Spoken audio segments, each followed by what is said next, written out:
Bienvenue à ceux qui viennent de nous rejoindre. Alors moi, je croyais qu'avec cette petite musique, au moins une fois, quelqu'un m'inviterait à danser. Même pas, même pas. Voilà. Alors ce plateau va être animé par Michel Bazin. Alors Michel Bazin, on a parlé pas mal de la librairie Luciole qui est installée à Vienne. Eh bien, c'est Michel qui est le créateur de cette librairie qui fête ses 40 ans cette année, qui va les fêter en beauté, je crois. Et Michel est vraiment un fidèle de ce festival America. Il vient avec plusieurs des personnes maintenant qui travaillent à la librairie et on le remercie beaucoup d'être là avec nous. Alors ce plateau s'intitule Soif de justice. Il réunit plusieurs auteurs, 3 comme d'habitude, avec leur traducteur. Donc Sergio de la Pava qui est au bout là-bas, que j'essaye de retrouver sur mon ordi, voilà, qui va nous parler de son dernier livre traduit en français qui s'appelle Une singularité nue, qui a été traduit par Claro et qui est paru au Cherche-Midi. Un petit roman de poche, vous voyez. Bravo, Michel.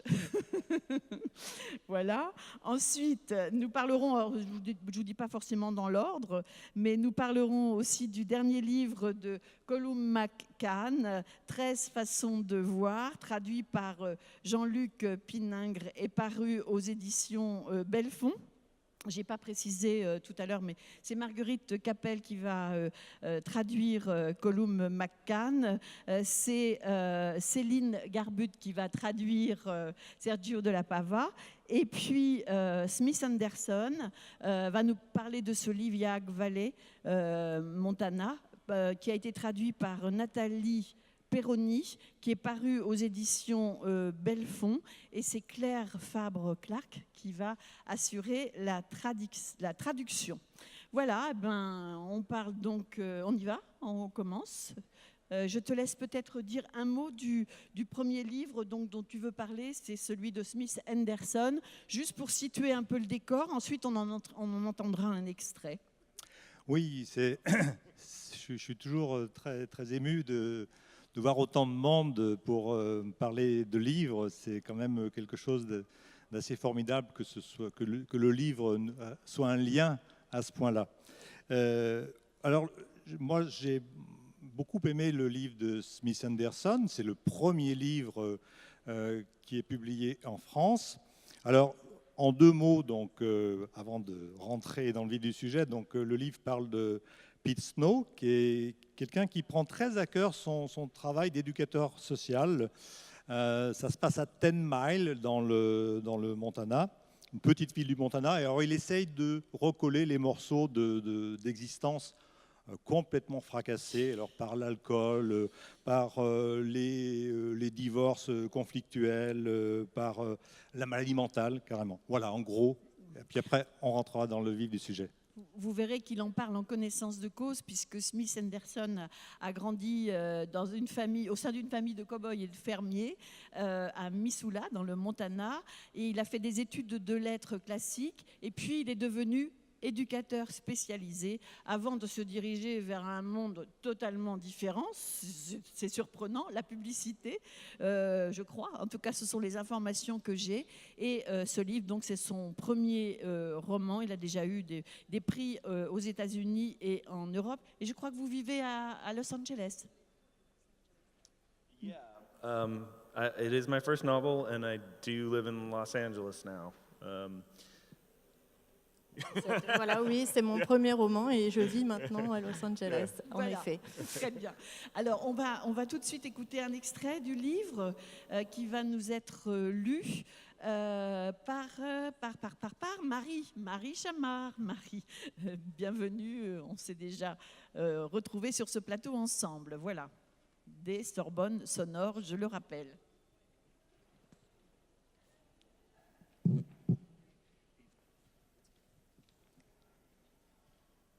Le flic jeta sa cigarette sur la route de terre caillouteuse devant la maison et remit son chapeau d'aplomb en voyant arriver la bagnole poussiéreuse de l'assistante sociale. Derrière la vitre sale, il aperçut de longues mèches blondes et il rentra le ventre au cas où la fille au volant ne serait pas trop mal. Autant dire qu'il ne s'attendait pas à voir sortir un type, la trentaine, en train d'enfiler un blouson en jean pour se protéger du petit vent glacé venu des montagnes et qui replongeait à l'intérieur de sa voiture pour récupérer sa paperasse. Le pantalon marron en velours côtelé, tout râpé à l'arrière et au niveau des genoux. Il coinça ses longs cheveux derrière son oreille et s'avança d'un pas nonchalant. « Moi, c'est Pete », annonça-t-il en coinçant sa planche à pince et son dossier sous son bras, la main tendue. « On est plutôt des femmes, d'habitude », ajouta-t-il avec un large sourire qui mit aussitôt le policier mal à l'aise. Celui-ci se contenta d'indiquer son prénom, Eugène, et de tousser dans sa main.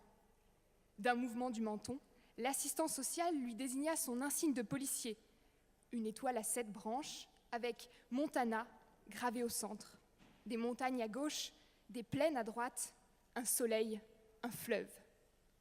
« Regardez le mien !»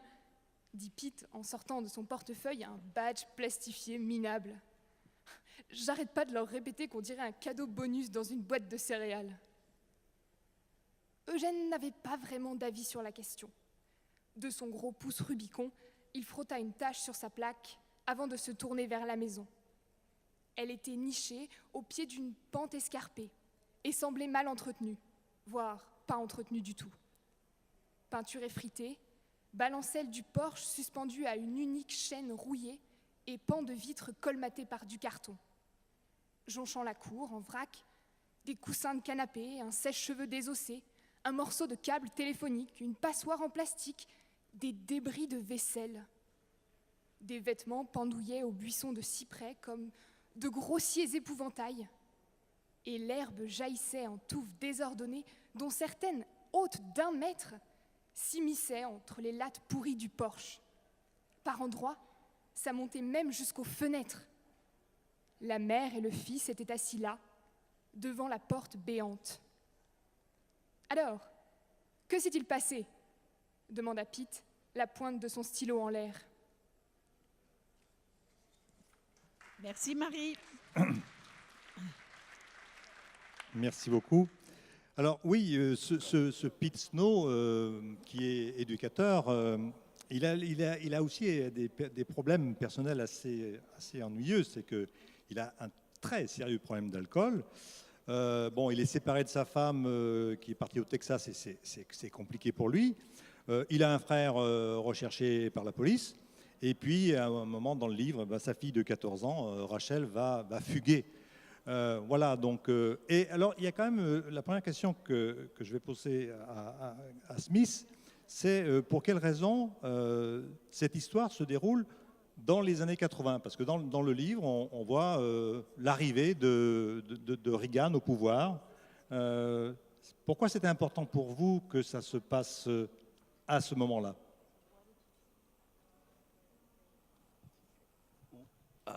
Thank you. One of the fun things about writing this book, as dark and as troubling as the material is, was I got the chance to really mess with one person's life, Pete Snow. I realized when I was working on the book that the more trouble I could get him into, the more opportunities he would have to be courageous.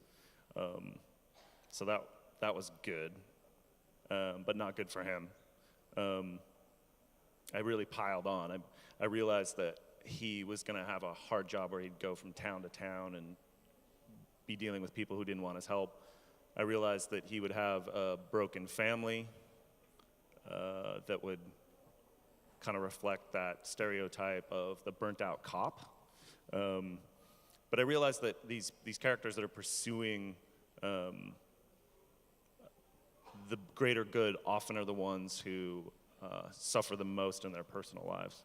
And so adding on another layer of 1980 just gave me the opportunity to have a guy who was running for president and would become president say over and over and over, government is the problem. So Pete's job gets infinitely harder when he has to go knock on the door as a government agent. Oui, une des choses qui m'a amusée à faire quand j'ai construit ce livre, et ce personnage en particulier, aussi sombre que ce livre puisse être, c'était la liberté que j'avais de créer la vie d'un personnage un petit peu disloqué et complètement difficile, enfin pleine d'embûches, semée d'embûches. Pourquoi ça m'a intéressée? Parce qu'en fait, plus Pete a des ennuis et plus il doit se montrer courageux. Donc j'ai vraiment accumulé les embûches, les difficultés. Il vient d'une famille disloquée. En ça, il correspond un petit peu au stéréotype du policier qui a été cassé par la vie. Hein, vous voyez un peu de l'épave. Et puis d'ajouter là-dessus la couche des années 80 de ce qui se passait à ce moment-là, c'est-à-dire l'arrivée au pouvoir de Reagan, de quelqu'un qui tapait constamment sur le gouvernement en disant que le gouvernement c'était le problème, ça mettait Pete dans une situation très, très difficile puisque lui-même était un agent du gouvernement. Il devait frapper aux portes et représenter le gouvernement. Donc ça ajoutait de la complexité. Alors, je comprends que ce livre est plu à Colum McCann parce qu'il y a dans ce livre une profonde empathie. Pete Snow, c'est vraiment quelqu'un qu'on a envie de prendre dans ses bras tellement il est généreux et tellement il est fragile parce que son histoire familiale est extrêmement compliquée. Est-ce que au moment où vous avez écrit ce livre, vous vous êtes dit que c'était la bonne manière de l'écrire? Et la deuxième question que je vous pose, c'est par rapport à ces questions, justement. Il y a, à la fin de chaque chapitre, des questions qui sont posées et qui sont assez étonnantes. Donc, je voulais vous entendre expliquer ce dispositif.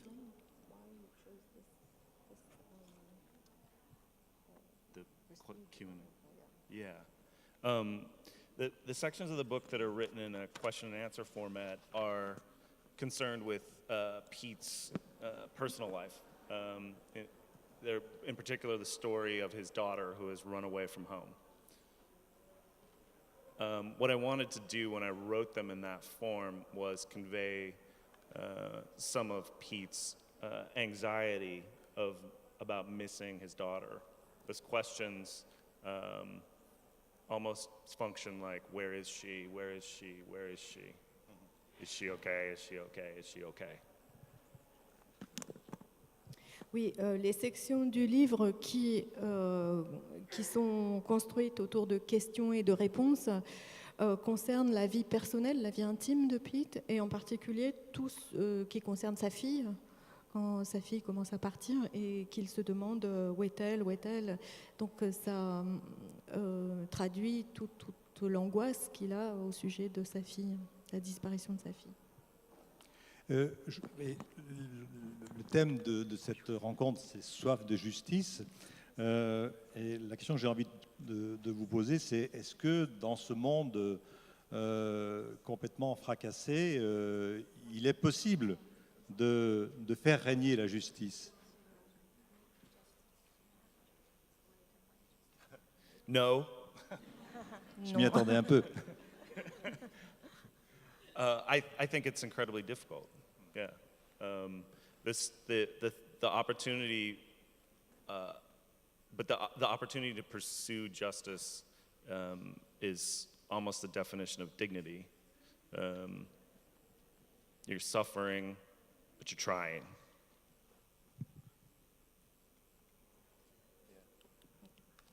Non, c'est évidemment très difficile de faire régner la justice, mais la poursuivre et tenter de le faire, c'est une affaire de dignité. Il y a la souffrance, mais il y a aussi la quête de justice. Moi, quelquefois, j'en veux aux auteurs parce qu'ils ont des personnages auxquels on s'attache. Et celui-là, c'est un personnage, on l'aime tout de suite. On l'aime tout de suite. Il est généreux, il est formidable.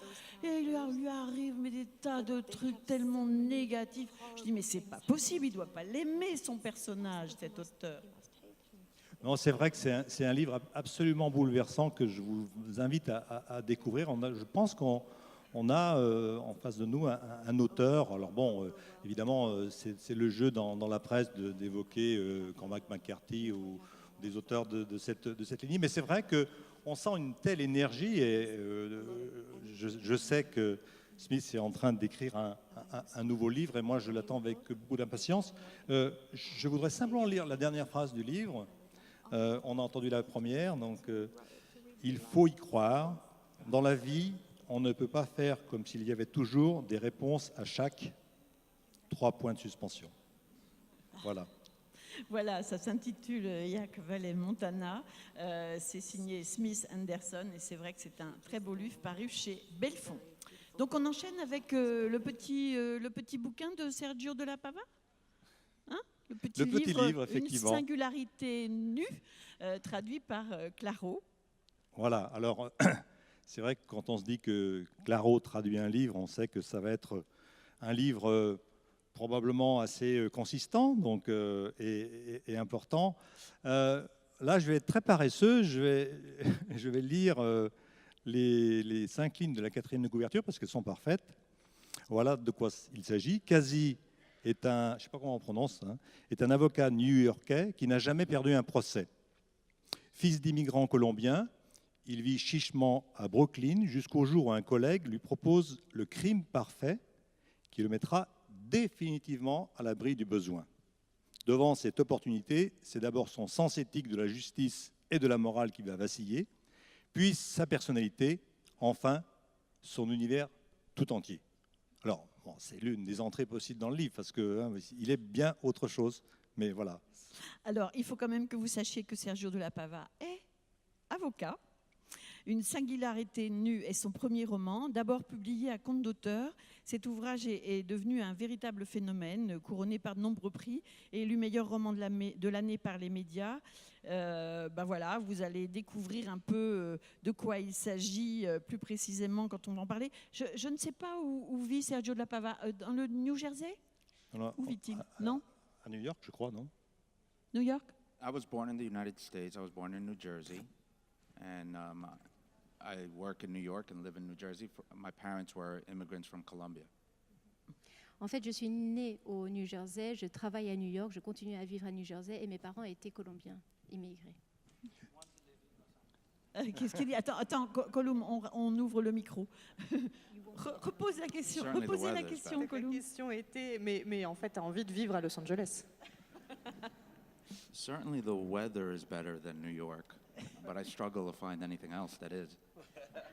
Oui, le climat, en effet, est bien plus agréable, mais j'ai du mal à trouver d'autres avantages à partir à Los Angeles. Et je vais apporter une toute petite précision. Il a demandé 7 ans d'écriture à Sergio de la Pava. Il a été rejeté par 88 agents et éditeurs américains, c'est quand même pas rien. Et cette publication en compte d'auteur, aurait pu passer inaperçue. Et c'est son épouse, sa femme, qu'il a proposé aux presses universitaires de Chicago, et c'est là que le livre a eu un succès, puisque le Wall Street Journal a dit que c'est un des meilleurs livres, un des meilleurs romans parus cette année 2012, parce qu'il est sorti en 2012, et il vient tout juste de sortir en France. Voilà, alors on écoute un petit extrait de ce livre qui va être lu par Morgan Koch, que l'on retrouve, qui était déjà avec nous un petit peu hier, peut-être même aujourd'hui, je ne sais plus. Et voilà, tout de suite un extrait, le début du livre. Bruit de fond. On va me laisser sortir ou bien? 11h33 depuis le zénith, dit la pendule perchée tout en haut d'un rebord sur le mur et posée là afin de nous contempler tous. Ce qui voulait dire qu'on en était déjà à la 7e heure de cette bataille particulière entre le bien et le mal et, oh oui, Dieu était bel et bien en train de se prendre une terrible raclée. Le marionnettiste qui tirait les ficelles dans ce tribunal était un type rose et bouffi. La plaque directement devant lui annonçait « G. Manos » en lettres d'or. Son propriétaire et référent avait décidé que personne ne goûterait à la liberté et nous avait lentement informés de cette décision au cours des 7 heures susmentionnées. Et tout ça en se livrant à son horrible habitude de répéter la fin de ses phrases, mais seulement après le genre de délai qui vous faisait croire à tort que vous étiez hors de danger, comme la caution est fixée à un montant de $10 000. $10 000. La procureure était essentiellement maigre, mais avec un visage légèrement bulbeux sous des cheveux en forme de champignon. Elle n'affichait aucune personnalité ou tendance distincte, alors qu'elle se livrait, avec un zézaiement qui lui tordait la lèvre sans, heureusement, la mouiller, aux déclarations habituelles, comme ce prévenu a été reconnu coupable de chacun des 23 chefs d'accusation. Ce prévenu est un quadruple récidiviste et ce prévenu a utilisé 12 noms d'emprunt. Comme on pouvait s'y attendre, ces paroles étaient plus que suffisamment convaincantes et faisaient par conséquent apparaître invariablement des sommes à plusieurs zéros derrière la plaque nominative. Les chiffres furent alors attribués à un corps qui entre-temps avait traversé l'entièreté d'une chaîne d'assemblage grinçante, avec pour résultat d'y rester, lui, le corps. Corps, terme définitivement odieux utilisé par la Chambre correctionnelle de New York City et autres membres du barreau pour désigner les prévenus criminels incarcérés.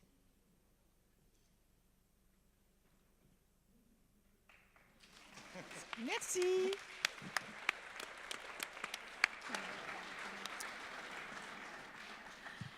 Bon, Sergio Della Pava, alors c'est un livre sur le système judiciaire américain que vous connaissez bien, puisque vous êtes avocat ainsi que votre épouse. Et question subsidiaire, enfin, quel est le point de départ de ce livre?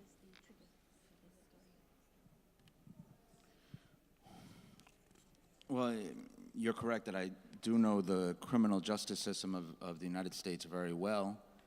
And I think that as a result of that, it bred a certain contempt in me. Certainly, I think there's a lot to like about the U.S. criminal justice system, especially with respect to its kind of basic tenets and the respect for the individual that, at least on paper, you can look up and find. The problem, especially over the last 4 decades in the U.S., has been the application of that system and the way it's been used to create a 7-fold increase in our incarcerated population. So certainly one of the things that animated my desire to write this novel was a dissatisfaction, to say the least, with the current state of affairs and how criminal justice is applied in the United States. Oui, tout à fait, vous avez raison. J'ai une assez bonne connaissance du système judiciaire aux États-Unis. Et d'ailleurs, c'est cette connaissance qui a suscité le mépris qui m'a poussé à écrire ce roman.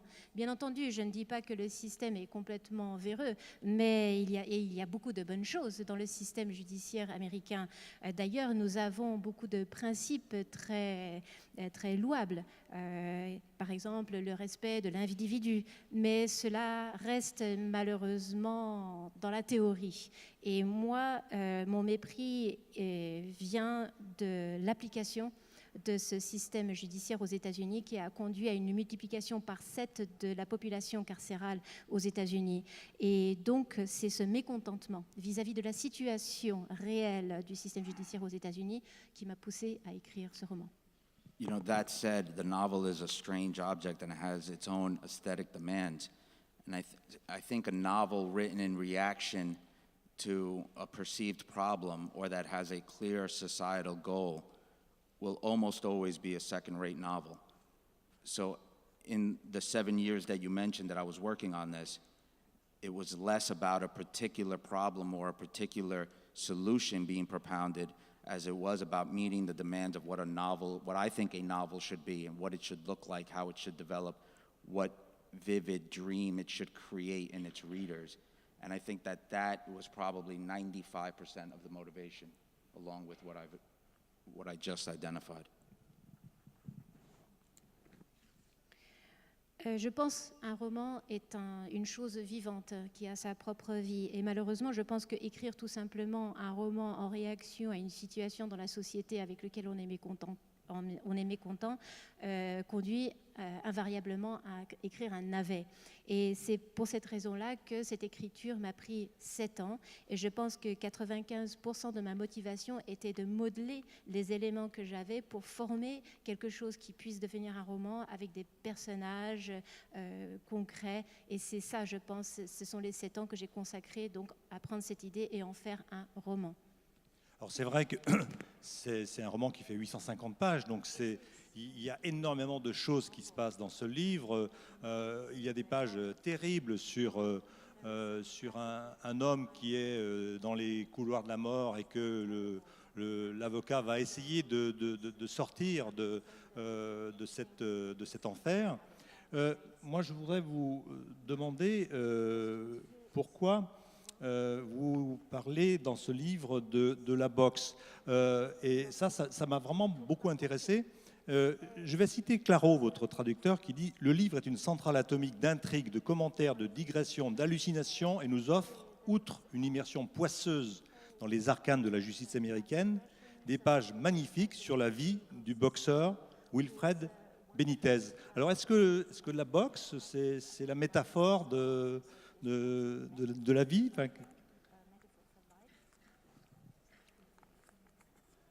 You know, on some level, I'm insulted and hate violence, but I must confess that on another level, I very much enjoy it. And I think that may be true of a significant portion of humanity, unfortunately. Boxing is organized violence. It's controlled violence. I find myself enjoying it for some reason, and I'm torn by that. And I think that boxing does tell us, in certain instances, can function as a kind of living, breathing metaphor for somewhat what it means to be human, what it means to struggle against certain forces. So it felt, and especially the story of Wilfred Benitez, to use kind of a musical analogy, it felt as if it was in the same key as some of the event and concerns of the rest of the novel. So it doesn't feel to me like a disparate element being injected. It feels organic, but obviously that will be in the eye of the beholder.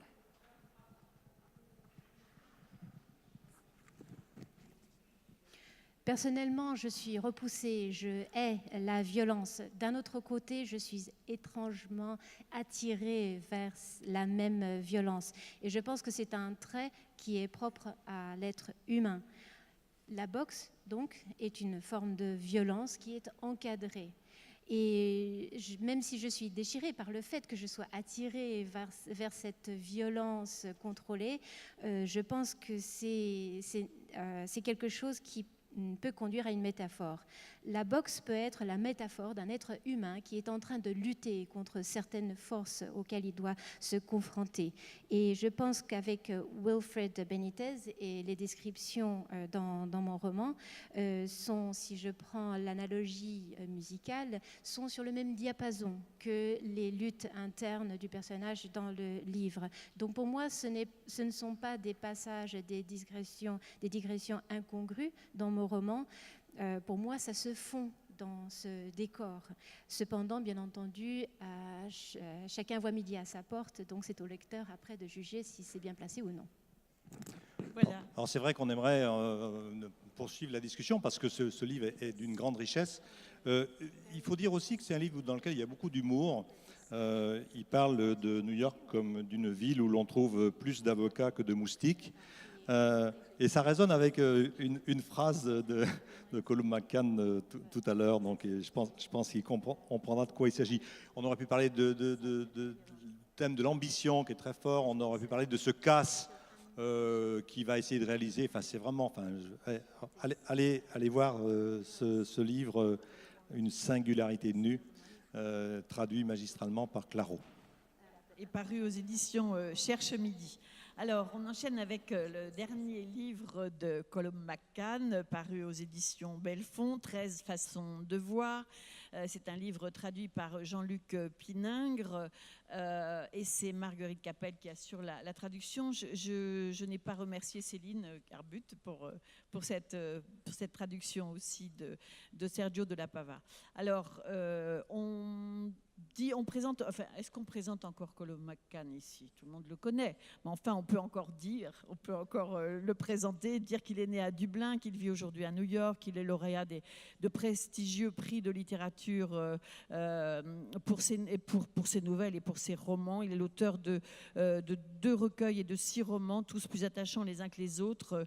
Voilà, ils ont obtenu des prix, beaucoup de prix, et ce livre a une vie particulière, mais je suis certaine que Michel va nous en parler très très bien. Je dirais juste un mot avant de finir de cette association qui tient toujours à cœur,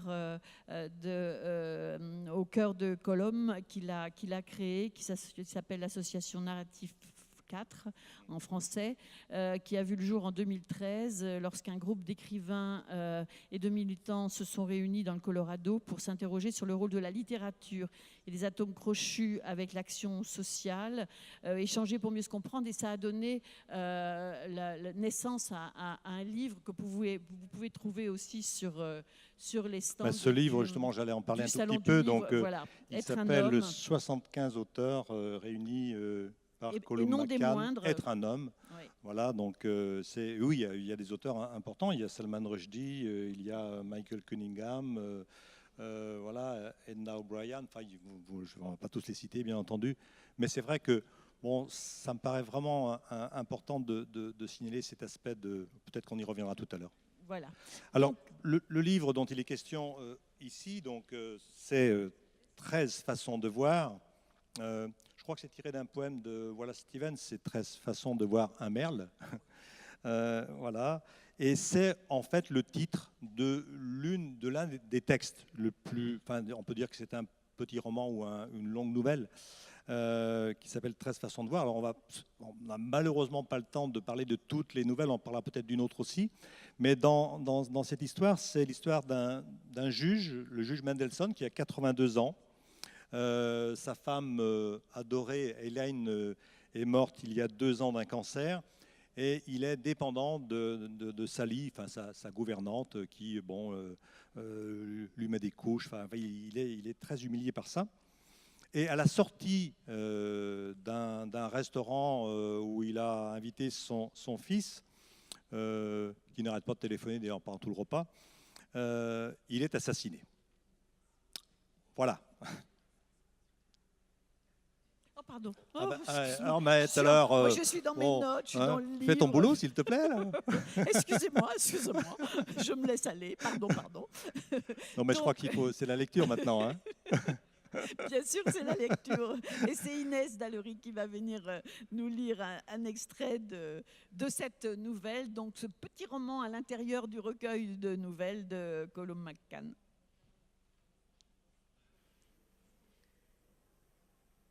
Je suis née au milieu de mon premier réquisitoire. Il devrait se lever, noter ça dans un carnet. Mais il fait un froid glacial dans la pièce. Le chauffage ne s'est pas encore mis en marche, alors il préfère ne pas bouger. Il a chaud sous les draps bien serrés. Peut-être Sally est-elle revenue le border maintenant qu'il y repense? La dernière ou les dernières fois où il est allé aux toilettes? En fait, il n'a pas arrêté d'y aller. Je suis née au cours de ces expériences homériques. Le ventilateur au plafond mouline au-dessus de sa tête. Les gars de l'entretien ont dû inverser le sens de la rotation. Comment se fait-il qu'un ventilateur produise de la chaleur en tournant dans l'autre sens? Une affaire de circulation, d'air ascendant. Si seulement on pouvait maîtriser les courants, on reviendrait en arrière, au milieu de mon premier réquisitoire. Drôle d'idée à cet âge de repenser à ses mémoires. Mais qu'a-t-il d'autre à faire? À sa grande surprise, le livre, sorti dans les années 1980, s'était mal vendu. Un ouvrage pourtant bien édité, présenté, révisé, très chic. En toute modestie, il avait cru qu'on écoulerait quelques copies, mais il avait fini dans les soldes au bout de 3 semaines. Je suis née au milieu de mon premier échec public. Non, franchement, quand suis-je réellement née? La première fois où j'ai fait l'amour à Eileen, le jour où, après l'accouchement, j'ai pris la main d'Eliot dans la mienne, le jour en m'asseyant dans le cockpit d'un Soc 3. Allez, c'est des conneries avec 2 grands N. Honnêtement, il est né au tribunal de Brooklyn, où il venait d'être nommé procureur adjoint lorsqu'il y a prononcé ce premier réquisitoire. Ces mots avaient résonné exactement comme il l'avait imaginé. Il les avait vus flotter, s'envoler. Il avait vu l'effet produit sur les visages du jury, un jury composé d'hommes seulement, et sur celui du juge bienveillant qui rayonnait d'orgueil. Des arguments solides, monsieur Mandelson. Il avait su alors qu'il ne changerait pas de voix. Il était fait pour le droit. Mais c'était il y a combien de siècles? Il faudrait le noter. Voilà bien le problème quand on vieillit, n'est-ce pas? Les impressions reviennent, pas les dates. Lorsqu'on retrouve la date, l'impression disparaît. Un crayon et du papier, ma chère Sally, est-ce trop vous demander? Je suis née pendant ma première perte de mémoire. Pourquoi n'y a-t-il jamais de papier sur la table de chevet? Je pourrais me servir d'un magnétophone, alors une de ces petites merveilles numériques. Sans doute y a-t-il ça dans mon BlackBerry, puisqu'il y a déjà tout le reste. Il le range depuis peu dans la poche de son pyjama où il reste désormais, la nuit, le petit clignotant allumé. Prodigieux appareil qui emmagasine sans cesse les dernières terreurs, les dernières victoires, pendant que lui somnole ou ronfle. Guerre, coup d'État, rébellion, révolution, un éventail de misère prêt à surgir du confort de son lit. Tiens. Merci. On s'arrête là. D'accord. On s'arrête là. Je suis désolée. Je crois que vous étiez tellement enthousiasmé que vous étiez parti pour nous lire toute la nouvelle, qui est très belle d'ailleurs. Alors c'est vrai que c'est un très beau texte. Ce qu'il faut dire, c'est que c'est un texte sur la violence, comme les autres textes qui composent ce recueil. Et on est quand même un peu obligé de dire que la violence a traversé votre vie au moment où vous aviez déjà ce projet. Est-ce que vous pouvez en dire 2 mots pour nos futurs lecteurs? Oui, c'était le même moment. But I shouldn't even try to speak in French. No. Something very funny happened today. I realized that I was asked a question in French and I was listening to it, and I understood 90% of it. And I thought, oh, that's fantastic. I should be married to a French woman because I could understand 90% of what she says. And then now I have an excuse for the 10% that I don't understand. Je ne devrais même pas essayer de parler français. Il m'est arrivé quelque chose d'amusant aujourd'hui. On m'a posé une question en français et j'ai compris 90% de la question. Et là, je me suis dit, en fait, je devrais épouser une femme française parce que je comprendrais 90% de ce qu'elle me dit. Et donc, j'aurai toujours une bonne excuse pour les 10% que je n'ai pas compris. But I do understand your question, and to give you the short answer, I was in the middle of writing this novella about a man who suffers from a random act of violence. I was in New Haven, Connecticut with my group Narrative 4, which is a story exchange organization. And I was walking down the street and I saw a man beating up a woman on the street. I got myself involved, and not physically, but I just talked to him. And he walked away, and everything was great. I thought I patted myself on the back. I thought I'd done my Boy Scout thing for the day. I went back to my hotel, was hanging out outside my hotel. 15 minutes later, I got a brick in the back of the head, And then I woke up 2 hours later in the hospital and spent the next couple of months in and out of hospital for various things that had happened to me. I don't want any pity for it whatsoever, but it was interesting to me that reality met fiction, and fiction then intruded upon reality. And then afterwards, trying to finish the story, being influenced, or edit the story, being influenced by what had happened to me. And we're talking about notions of justice. And do we turn justice into revenge? And what is forgiveness? And all these things became quite interesting to me.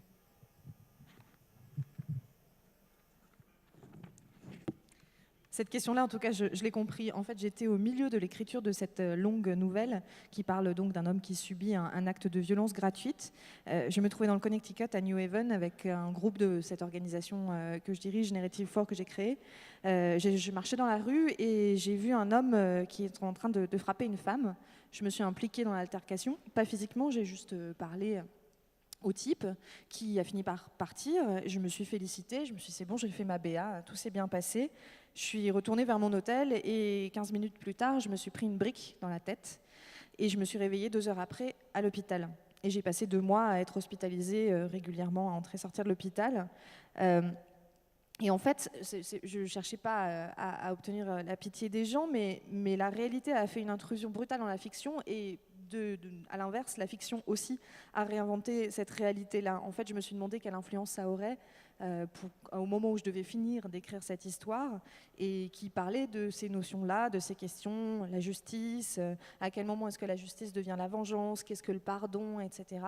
Et donc, c'est devenu effectivement des notions très intéressantes pour moi à creuser en finissant d'écrire cette histoire.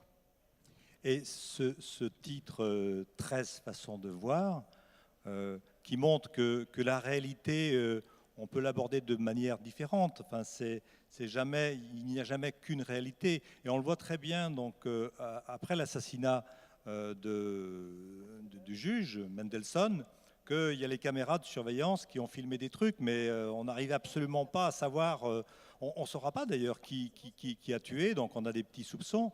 Est-ce que cette fragmentation de la réalité, est-ce qu'elle est due à ce qui vous est arrivé? Est-ce que c'était déjà construit comme ça avant ou est-ce que ça a modifié votre point de vue? No, it was like that before it happened to me. I mean, I was interested in the presentation of reality as we see it, and then the actuality, and where art can get in underneath the skin, underneath the image, underneath what seems to be presented. And it relates to the poem, the Wallace Stevens poem, where he says, I do not know which to prefer, the beauty of inflections or the beauty of innuendos, the blackbird whistling or just after. Désolé. But I will help you. Because actually, I can find it in the book here. But the question is, what do you prefer? The moment of the blackbird singing or the moment just after? Or is it possible in fiction that you can experience both? It seems to me that in writing novels, it is perhaps possible to inhabit both. There are not many art forms in which you can have the moment of the blackbird singing and the moment afterwards.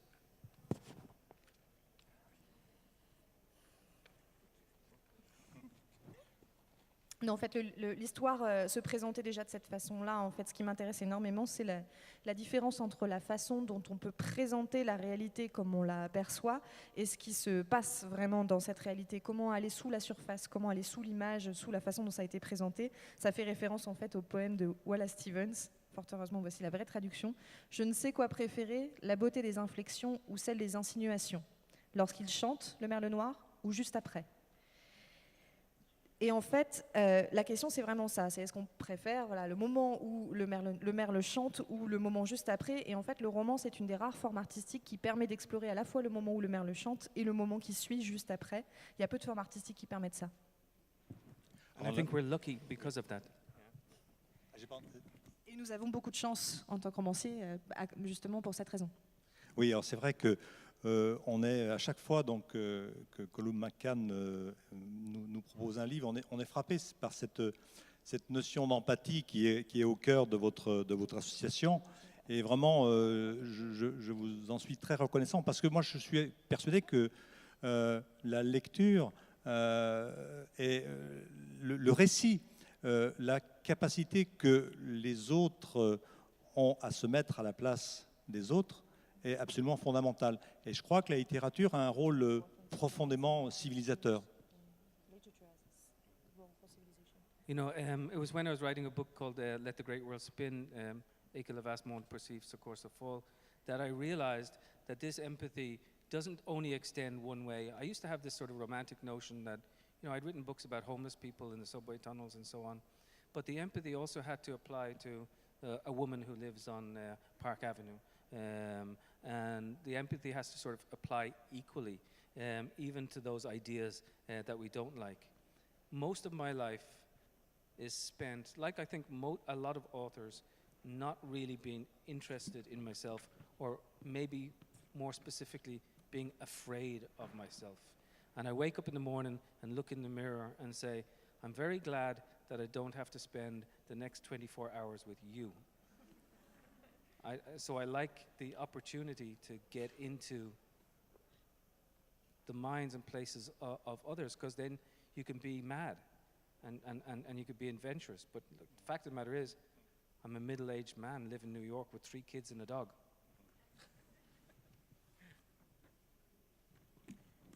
Quand j'ai écrit et que le vaste monde poursuive sa course folle, j'ai réalisé que l'empathie ne devait pas aller que dans un seul sens. C'est-à-dire que jusque-là, j'avais peut-être un peu idéalisé cette notion d'empathie. J'avais écrit un livre plein d'empathie sur les SDF, par exemple. Et j'ai réalisé en écrivant ce livre que cette empathie devait aussi s'appliquer à une femme riche vivant sur Park Avenue et qu'elle devait être vraiment égalitaire et s'appliquer à tous, même aux idées qu'on n'aime pas, d'ailleurs. Et j'ai passé en fait l'essentiel de ma vie d'écrivain à ne pas m'intéresser à moi-même, ou pour être un petit peu plus précis, à avoir un petit peu peur de moi-même. Le matin, je me lève, je me vois dans le miroir et je suis ravie de ne pas passer 24 heures avec moi-même, me dis-je. J'aime l'opportunité que représente l'écriture de se mettre dans l'esprit de quelqu'un d'autre, dans les chaussures de quelqu'un d'autre. Je peux être fou, je peux vivre toutes sortes d'aventures, alors que la vérité, c'est que je suis un homme d'âge moyen qui vit à Manhattan avec ses 3 enfants et son chien. Alors, je voulais simplement donc rajouter la citation qui résonne par rapport à celle de Sergio de la Pava. Les caméras sont plus nombreuses en ville que les oiseaux dans le ciel. C'est pas très réjouissant comme conclusion, je suis désolé. Non, mais moi je voulais juste revenir donc sur cette nouvelle dont on a parlé. Alors, ce petit roman à l'intérieur du recueil de nouvelles, il y a aussi des choses qui moi m'ont beaucoup touchée dans cette histoire. Colombe le sait parce que je l'ai déjà interviewé à Saint-Malo là-dessus. Mais par exemple, tout ce qu'il dit sur sur tout ce à quoi pense cet homme âgé par rapport à la vie que l'on mène maintenant, ses relations avec son fils, qui se distendent un peu parce qu'il y a la notion de temps. C'est-à-dire que son fils vit à toute vitesse. Voilà, il faut avancer. La description du fils dans le livre, elle est ravageuse. Un téléphone collé à l'oreille. Ah oui, vraiment, il est rougeau, il est là. Donc, Et cet homme qui dit, mais enfin, je suis en face de mon fils et il ne me voit pas, il ne me parle pas. Et ça dit beaucoup de choses sur justement le vieillissement et cet écart qui peut se creuser entre 2 personnes qui s'aiment certainement. Et je trouve que c'est très très bien décrit dans cette nouvelle aussi. Merci beaucoup. And earlier you said that you thought that somebody was going to dance with you. I think all 3 of us will dance with you. Un peu plus tôt, vous vous êtes demandé pourquoi personne ne vous invitait à danser. Je pense que nous 3, on avait envie de danser avec vous. On fera ça un de ces jours, mais discrètement. Merci. Merci à vous d'être restés aussi.